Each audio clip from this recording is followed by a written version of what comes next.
The same room, the two pictures. This is a story about the awake explorer, whose seventh awakening adventure begins when one ordinary room seems to become two completely different places. As his interpretation changes, he discovers that what he sees may depend less on what is in front of him than on the picture he has chosen to look through. The awake explorer checked into a small apartment overlooking the city. At first, he loved it. Sunlight filled the windows. Plants covered the balcony. A bright rug stretched across the floor. Music drifted faintly from somewhere below. He dropped his backpack. Perfect. Then he noticed a stain on the wall, a chipped tile near the kitchen, a loose cabinet handle. He opened the bedroom window. Traffic noise rushed in. He closed it immediately. His phone buzzed with a message from a friend. "How's the place?" The explorer typed, "Beautiful," then looked at the wall again. He deleted it. "Pretty good." He stared at the chipped tile. Deleted again. "Fine." He sent that. 5 minutes later he was photographing the floors, the stain, the tile, the loose handle, a scratch on the table. He opened the booking page.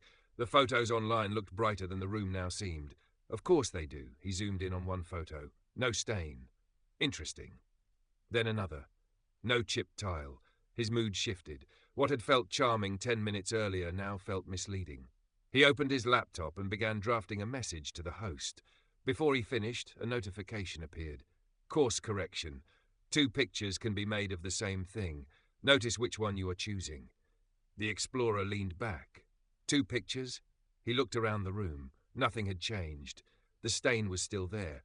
So were the plants. The chipped tile remained. So did the sunlight. The traffic continued. So did the music.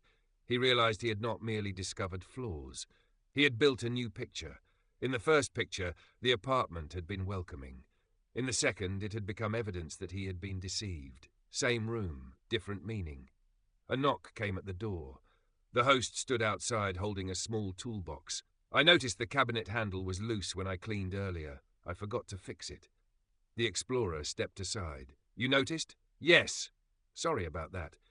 She tightened the handle in less than a minute. The explorer pointed toward the wall. "And that stain?" She looked embarrassed. "Water leak last month. It's repaired. The painter comes Friday." The explorer nodded. "And the tile?" She laughed. "That one has survived 3 owners. I think it plans to stay forever." He laughed too. The room softened again. Not because everything had been fixed. Only one handle had changed. What shifted was the story. The explorer walked onto the balcony. Below, a street vendor arranged flowers beneath a yellow umbrella.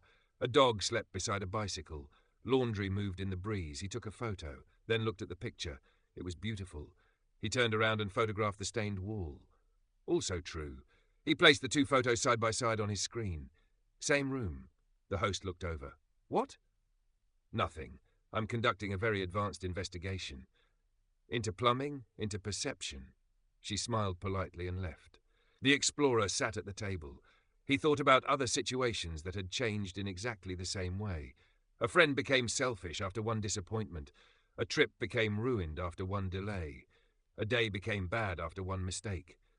Once he chose the darker picture, his attention began collecting proof for it. And once he chose the brighter picture, he could be just as selective in the other direction. That gave him pause.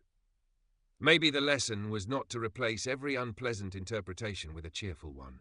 The stain was real, the tile was chipped, the traffic was loud, but perhaps he could see those facts without building an entire world out of them. That evening, he reopened the message to his friend. "How's the place?" This time he wrote, "Bright, imperfect, alive. I like it." He sent it. Then he opened the balcony door. Traffic noise entered. So did laughter from the street. A church bell rang somewhere in the distance. The explorer looked around the apartment one more time. It had not become perfect. It had become whole. Not because the flaws disappeared, because he stopped using them to erase everything else. As the sky darkened over the city, he understood something simple. He could look through a picture of grievance and find evidence everywhere, or he could become willing to see more than the picture he had made. The room had never been 2 rooms, only his seeing had divided it.